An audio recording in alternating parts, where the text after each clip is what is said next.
Shalom Bapak Ibu Saudara semua di dalam Yesus Kristus Tuhan dan Juru Selamat kita yang sejati. Hari ini kita berjumpa lagi di dalam renungan minggu. Saya akan membahas mengenai bagaimana menembus keterbatasan di dalam pelayanan kita. Kita akan siapkan untuk screen share-nya atau PowerPoint-nya sebentar. Oke, Bapak Ibu Saudara, judul yang kita ambil hari ini yaitu menembus keterbatasan dalam pelaksanaan tanggung jawab sosial atau pelayanan diakonia gereja lokal. Kita akan membaca Matius 14 ayat 15 sampai 21. Menjelang malam, murid-muridnya datang kepadanya dan berkata, tempat ini sunyi dan hari sudah mulai malam. Suruhlah orang banyak itu pergi supaya mereka dapat membeli makanan di desa-desa. Tetapi Yesus berkata kepada mereka, tidak perlu mereka pergi, kamu harus memberi mereka makan. Jawab mereka, yang ada pada kami di sini hanya 5 roti dan 2 ikan. Yesus berkata, bawalah kemari kepadaku. Lalu disuruhnya orang banyak itu duduk di rumput, dan setelah diambilnya 5 roti dan 2 ikan itu, Yesus menengadah ke langit dan mengucap berkat, lalu memecah-mecahkan roti itu dan memberikannya kepada murid-muridnya, lalu murid-muridnya membagi-bagikannya kepada orang banyak. Dan mereka semuanya makan sampai kenyang. Kemudian orang mengumpulkan potongan-potongan roti yang sisa 12 bakul penuh. Yang ikut makan kira-kira 5.000 laki-laki, tidak termasuk perempuan dan anak-anak. Bapak Ibu Saudara-saudariku semua, sebagai manusia Kristen dalam upaya gerak maju memenuhi visi kehidupannya di dalam dunia ini selalu akan ada atau akan menghadapi tantangan, hambatan, dan gangguan. Apa itu tantangan?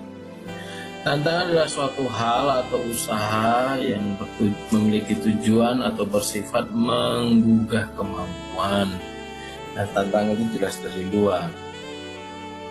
Selanjutnya adalah hambatan, adalah satu hal atau usaha yang berasal dari diri sendiri yang bertujuan melemahkan atau menghalangi secara tidak konsepsional. Jadi secara konsep sebenarnya mampu, tetapi karena ada hambatan dalam diri, maka menjadi cripple atau menjadi tidak mampu, menjadi tidak bisa mengembangkan potensinya, bahkan cenderung untuk merasa lemah gitu ya. Nah, yang terakhir adalah gangguan. Apa itu gangguan? Gangguan adalah usaha dari luar yang bertujuan melemahkan atau menghalangi secara tidak konsepsional. Bapak Ibu Saudara, pelayanan diakonia atau tanggung jawab sosial gereja itu merujuk pada pelayanan dalam bentuk berbuat atau perbuatan. Dengan demikian maka diakonia ini menekankan pada tindakan yang diberikan terhadap orang lain. Diakonia dapat dijadikan upaya transformatif atau upaya pemberubahan gereja bagi kehidupan baik umat maupun manusia sekitar dalam bentuk tindakannya. Nah, contohnya apa aja? Contohnya adalah seperti membuka dapur umum untuk masyarakat miskin kota, program-program urban farming and fishery, panti asuhan, mungkin juga bisa panti jompo, atau lembaga-lembaga pendidikan seperti beberapa teman-teman saya di Jogja, itu Pak Pendeta Lukas Edi, Pak Pendeta Timotius Arisdianto, juga tidak kalah peran pentingnya Ibu Pendeta Great di sana. Mereka membangun rumah anak Indonesia, rumah anak pintar Indonesia, mereka urban farming, mereka urban fishery. Banyak hal yang kita bisa gunakan untuk pelayanan. Ini contoh saja tadi, mereka bertiga sungguh luar biasa pelayanan dan tim mereka.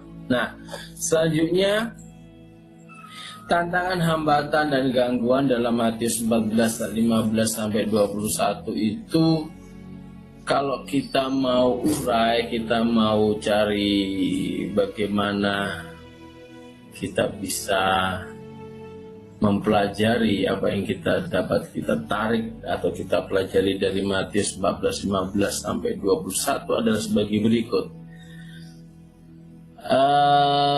Tantangannya adalah sebenarnya luas lingkup pelayanan, Bapak Ibu Saudara. Ayat 21 mengatakan yang ikut makan di sana berapa? Kira-kira 5.000 laki-laki dan tidak termasuk perempuan dan anak-anak. Jadi kalau kita lihat ini jumlahnya tidak hanya 5.000. Kalau seumpamanya gitu ya, masing-masing mereka adalah pasangan dan atau keluarga, wah bisa mungkin dilipatkan jadi 3 kalinya atau 4 kalinya seperti itu. Jadi cukup banyak, Bapak Ibu Saudara. Nah, itu tantangannya. Gereja harus menyadari bahwa tantangan itu selalu faktual ya. Jadi jangan pernah menanggapi tantangan yang tidak faktual. Tantangan yang faktual jadi bisa terhitung, bisa terlihat.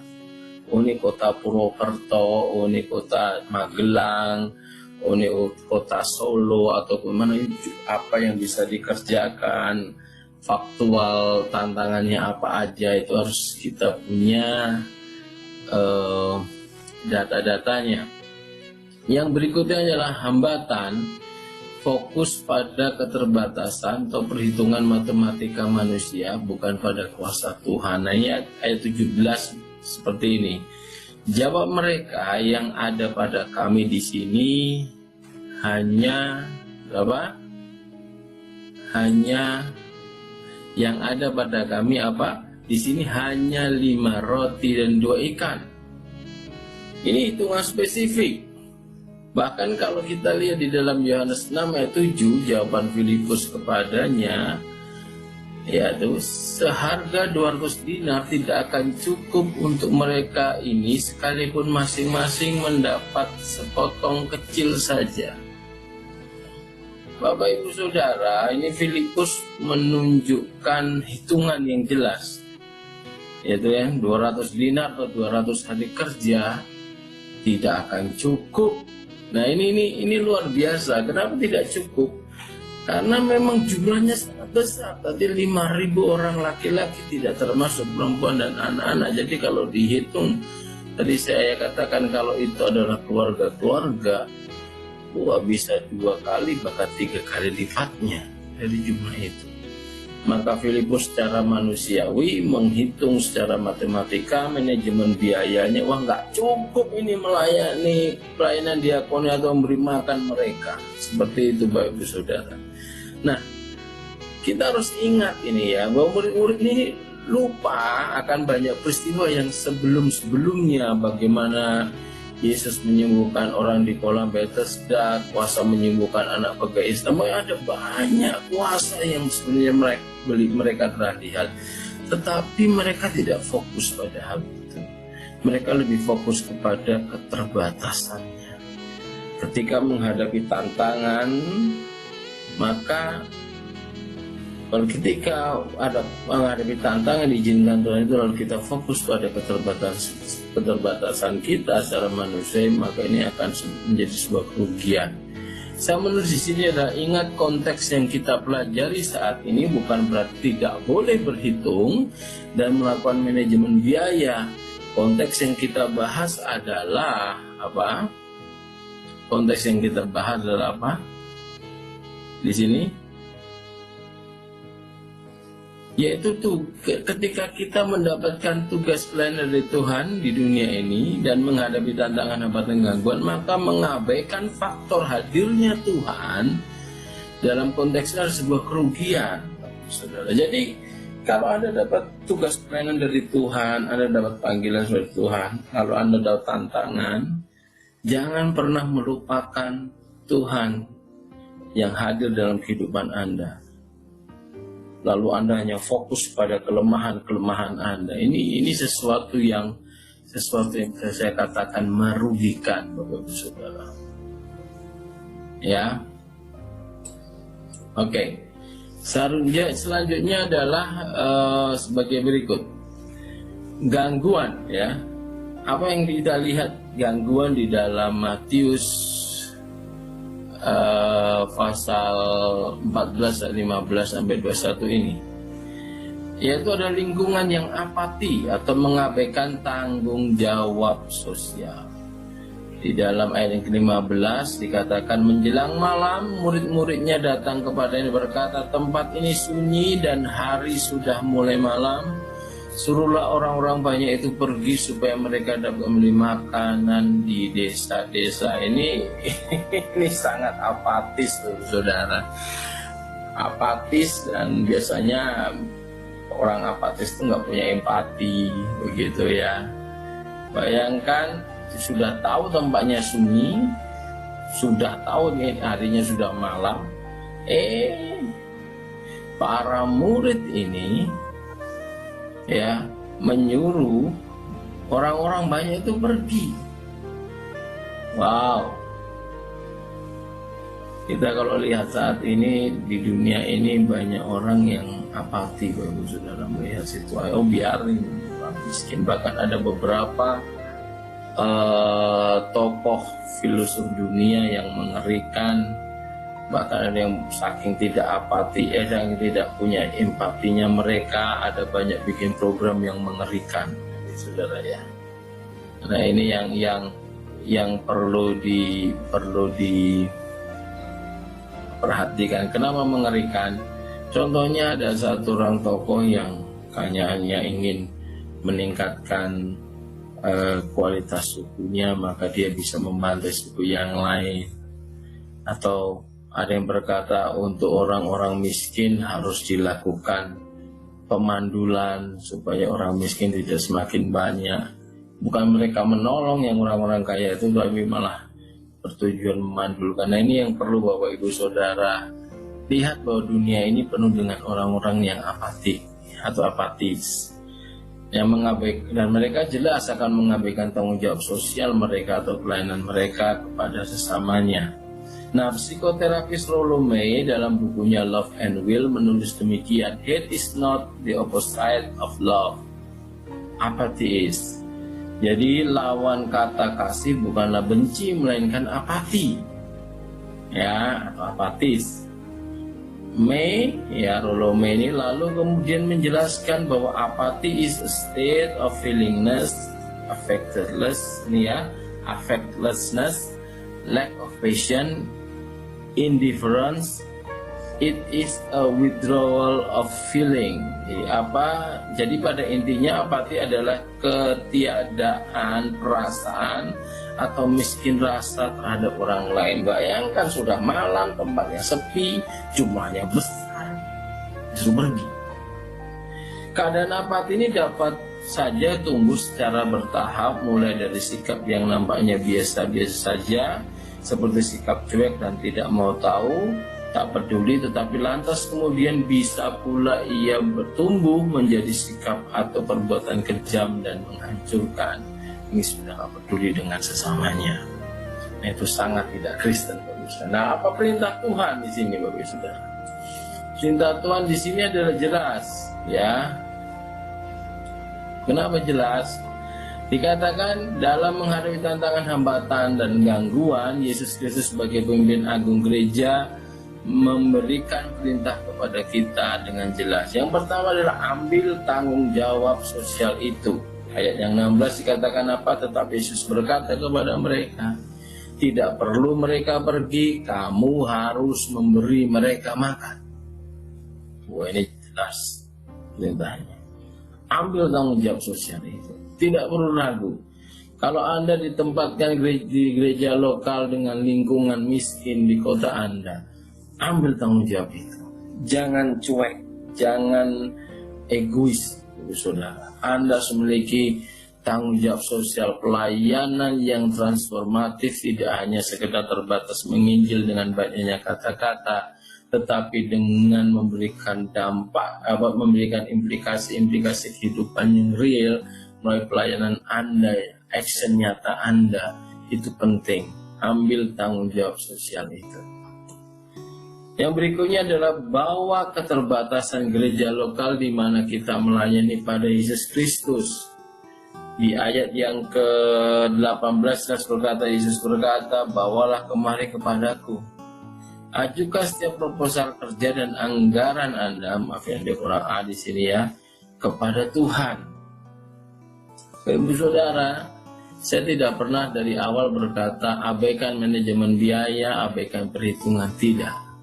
Tetapi fokusnya adalah ketika Anda dapat tugas dari Tuhan, ketika Anda ditempatkan di mana Tuhan menghendaki Anda ditempatkan dalam melayani di bidang apapun, tetapi Anda harus ingat bahwa Anda adalah makhluk sosial, hidup di lingkungan sosial. Anda harus ambil tanggung jawab untuk mengasihi sesama Anda dengan action dan bukti yang nyata. Tetapi jika Anda mengalami keterbatasan untuk itu, Anda harus berani datang kepada Tuhan. Aku terbatas, tetapi engkau tidak terbatas. Saya masih ingat ketika 21 tahun yang lalu kami memulai awal pelayanan kami secara full time. Memang sangat menantang bagi kami untuk bisa mengatur keuangan kami, baik uang untuk kebutuhan pribadi maupun pelayanan. Tetapi sungguh luar biasa pelajaran ini Bapak Ibu Saudara menguatkan kami bahwa kami tahu bahwa Allah juga memperhatikan kebutuhan-kebutuhan jasmania manusia dan kebutuhan-kebutuhan mereka di dalam pelayanan. Bapak Ibu Saudara, perintah dan teladan bagi gereja jelas, ambil tanggung jawab sosial, jangan lari dari tanggung jawab sosial dimanapun Anda hidup, dimanapun Anda hidup, dimanapun Anda pelayanan, dimanapun gereja lokal Anda didirikan. Dan bawa keterbatasan gereja lokal di mana Anda melayani kepada Tuhan Yesus. Selanjutnya Bapak Ibu Saudara, dampak ketaatannya apa? Ada mujizat pada sumber daya atau pemenuhan tugas pelayanan sosial. Kalau kita lihat di ayat 19, lalu disuruhnya orang banyak itu duduk di rumput, dan setelah diambilnya 5 roti dan 2 ikan itu, Yesus menengadah ke langit dan mengucap berkat, lalu memecah-mecahkan roti itu dan memberikannya kepada murid-muridnya, lalu murid-muridnya membagi-bagikannya kepada orang banyak. Bapak Ibu Saudara, ayat 20 dibaca lagi. Dan mereka semuanya makan sampai kenyang. Tidak ada yang ketinggalan. Kemudian orang mengumpulkan potongan-potongan roti yang sisa 12 bakul penuh. Ada bonusnya. Nah, Bapak Saudara, mohon maaf seringkali ini dipakai hanya untuk hal-hal yang egois. Hanya untuk memperkaya diri sendiri, memotivasi orang untuk mencari kekayaan dan sebagainya. Oh, Tuhan memberkati kebutuhan jasmania. Percaya saja kalau Anda ini bukan masalahnya sekedar menabur, Bapak Saudara. Ini masalah lebih besar dari itu. Bahwa apa yang Anda upayakan, segala hal yang dikembangkan, segala hal yang ditaruh dalam diri Anda, yang dipercayakan kepada Anda, yang bisa dibawa kepada Kristus, di mana Anda bisa mendapatkan kelipat gandaan itu, semuanya tidak hanya untuk egoisme, tapi untuk lingkungan sosial kita, untuk sesama kita. Selanjutnya, konklusinya apa? Keterbatasan sumber daya dalam pelaksanaan tanggung jawab sosial pelayanan diakonia adalah sebuah realitas yang tidak dapat kita abaikan. Ya, akan tetapi juga dapat sangat merugikan jika kita hanya fokus pada perhitungan-perhitungan manusiawi. Ya, perhitungan manusiawi kita semata. Tuhan Yesus Kristus sebagai pemimpin gereja bertanggung jawab penuh atas segala sesuatunya bagi pemenuhan tugas-tugas pelayanan yang Dia perintahkan kepada kita, termasuk pemenuhan kebutuhan sumber daya bagi pelayanan diakonia tersebut. Jadi dari awal saya tidak pernah mengajarkan untuk mengabaikan manajemen biaya atau perhitungan. Tidak, Bapak Saudara. Tetapi ketika Anda berhitung Anda terbatas, disitulah Anda harus menyadari keterbatasan kita semua, keterbatasan Anda dan saya ketika menghadapi tantangan. Kristus adalah faktor penambah yang luar biasa. Kristus adalah faktor miracle yang luar biasa. Yesus Kristus adalah jawaban dari solusi keterbatasan itu, Bapak Saudara. Ya, jadi jangan buru-buru kalau Anda terbatas di dalam sumber daya sebelum melayani, lalu Anda mulai gila untuk berhutang. Anda mulai terbius oleh ambisi, wah gengsi nih kalau nggak bisa, lalu Anda berhutang, Anda bikin masalah tambahan lagi. Jangan, Bapak Saudara. Kristus adalah prioritas di mana Anda harus datang terlebih dahulu ketika Anda menghadapi tembok-tembok keterbatasan diri Anda. Yang berikutnya, konklusinya adalah gangguan terkuat dalam mendapatkan mujizat dalam ketersediaan sumber daya secara ajaib dari Tuhan adalah sikap apati. Semakin gereja lokal dan pemimpin serta jemaat atau para pemimpin saya tidak peduli, semakin Anda akan sulit. Saya masih ingat Paulus berkata bahwa dia menyediakan benih bagi para penabur dan menyediakan roti untuk dimakan. Benih itu diberi kepada para penabur, bukan kepada orang yang hanya ingin meraup dan menyimpan bagi dirinya sendiri, memperkaya dia. Semakin gereja lokal itu mau berbagi, punya hati untuk membangun transformasi bagi sosial kemasyarakatan sekitarnya, semakin gereja itu akan mendapatkan kelimpahan, bukan untuk dirinya, tapi untuk kemuliaan Allah melalui berbagi bagi sesamanya, action bagi sesamanya. Nah, aplikasinya apa Bapak Ibu Saudara? Nah, ini aplikasi modernnya ini.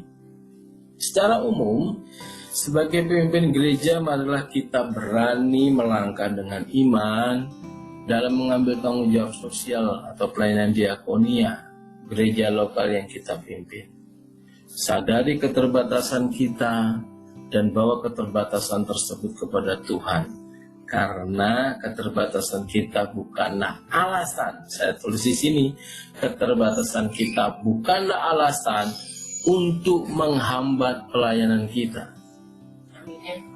Ingat, dalam kisah ini tidak disebutkan terjadi banjir bandang roti akibat hujan roti turun dari langit, atau roti-roti dan ikan-ikan tersebut membengkak segede gajah, melainkan ada proses pembagian secara bertahap dan terus bergerak hingga semua terpenuhi. Semua orang yang lapar dan haus itu terpenuhi, lapar yang di tempat itu terpenuhi, untuk mereka butuh makan malam itu terpenuhi. Jadi aplikasinya jelas, ada proses di sini. Manajemen biaya tidak boleh juga diabaikan, tetapi Anda juga tidak boleh fokus kepada kelemahan Anda. Anda harus juga mengikut atau menyertakan faktor Tuhan di dalam pelayanan Anda. Nah, ya Bapak Saudara, jadi ini dilihat sana prosesnya. Jadi satu persatu, saya tidak menemukan di sana ayat dengan mana terjadi ikan berubah segede gajah, rotinya segede bukan hanya segede bakpao, segede mobil mungkin begitu. Tidak ada hujan roti sampai tempat banjir bandang, tidak. Proses, ya, lalu dibagi-bagikan oleh murid-muridnya, terus proses. Ada proses manajemen di sana juga, tetapi tidak boleh manajemen ini, Bapak Saudara, dikatakan satu sini, sehingga manajemen biaya juga diperlukan di sini, akan tetapi tidak boleh membelenggu gerak pelayanan Anda dan gereja lokal dalam memenuhi visi dan misi pelayanan itu. Tidak boleh. Bapak Ibu Saudara, tidak boleh menggunakan alasan keterbatasan manusiawi Anda sehingga pelayanan terbatas. Tidak, Anda punya faktor Yesus Kristus di sini. Nah, secara personal, di sana jelas kebenaran dapat diaplikasikan dalam lingkup personal dengan syarat tidak hanya untuk memperkaya diri sendiri, melainkan memenuhi kebutuhan keluarga dan dirinya bagi kemuliaan Tuhan Allah kita. Jadi bagi bapak-bapak atau bagi mereka yang bekerja, ketika Anda tahu ada sebuah kebutuhan besar, anak Anda memerlukan biaya-biaya sekolah yang semakin banyak, Anda tahu bahwa perekonomian sekitar Anda sedang sulit dan sebagainya, ingat ada Yesus Kristus yang bisa menolong Anda. Mungkin hari ini tidak 5 roti dan 2 ikan, tetapi Anda punya kreativitas, Anda punya semangat untuk bekerja, Anda punya sesuatu yang bisa Anda kembangkan, bakat, Anda bisa jual sebagainya. Kebetulan kami di sini mengembangkan iwateri sociopreneur, kayak berjualan kopi, kayak berjualan lauk-lauk kering, ya, kami berjualan makanan-makanan di frozen.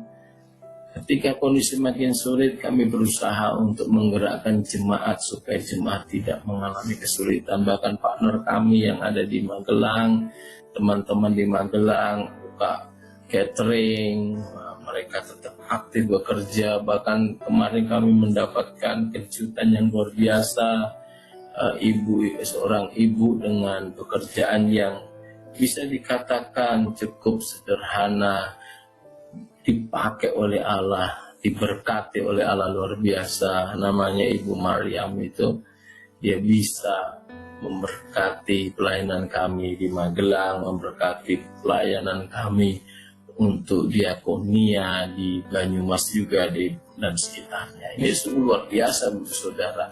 Ada faktor Kristus. Jangan lupa, Anda harus pakai manajemen biaya, berhitung dan sebagainya. Tapi jangan sampai manajemen itu membelenggu kehidupan Anda. Bapak Ibu Saudara, ayat emas kita, nah ini sekarang luar biasa. Minggu ini adalah Matius 14 ayat 18. Yesus berkata, bawalah kemari kepadaku. Ini ayat luar biasa yang memberkati kami sekeluarga. Saya dan istri diberkati ketika terbatas, ketika hanya ada apa yang kita miliki. Janganlah itu menjadi belenggu bagi kita untuk maju dalam pelayanan. Tapi bawalah kemari, kata Yesus. Bawalah kepada Yesus. Bapak Ibu Saudara, terima kasih atas perhatian Bapak Ibu Saudara semua, terutama yang telah meramaikan channel ini untuk memantau renungan minggu. Tuhan memberkati Anda semua. Ini nomor kontak saya di layar jika Anda ingin menghubungi saya untuk pelayanan lebih lanjut, atau Anda mengendaki ada pengembangan sumber daya manusia terutama di tim leaders gereja, tim leaders di perusahaan Anda, seperti yang kami kerjakan di beberapa kurun waktu 5 tahun ini, bahwa kami juga mengembangkan pelayanan untuk pengembangan EQ dan SQ dalam tanda kutip secara Kristiani di dalam perusahaan mereka, untuk karyawan, untuk tim leader. Bapak Ibu Saudara bisa menghubungi kami untuk pelayanan ini. Tuhan Yesus memberkati, dan berkat daripada Bapa di surga, kasih karunia daripada Tuhan Yesus Kristus, penyertaan Roh Kudus menyertai Bapak Ibu Saudara dari sekarang sampai selamanya, dan Tuhan akan selalu beserta dengan Bapak Ibu Saudara, dan jangan memberikan diri Anda dalam keperbudakan kembali kepada dunia ini, tetapi jadilah orang merdeka yang memegang kemerdekaan dalam diri Anda sendiri, serta tidak merebut kemerdekaan orang lain, melainkan menggunakan kemerdekaan Bapak Ibu Saudara untuk memuliakan nama Allah melalui pelayanan dan kehidupan Bapak Ibu Saudara. Tuhan Yesus memberkati.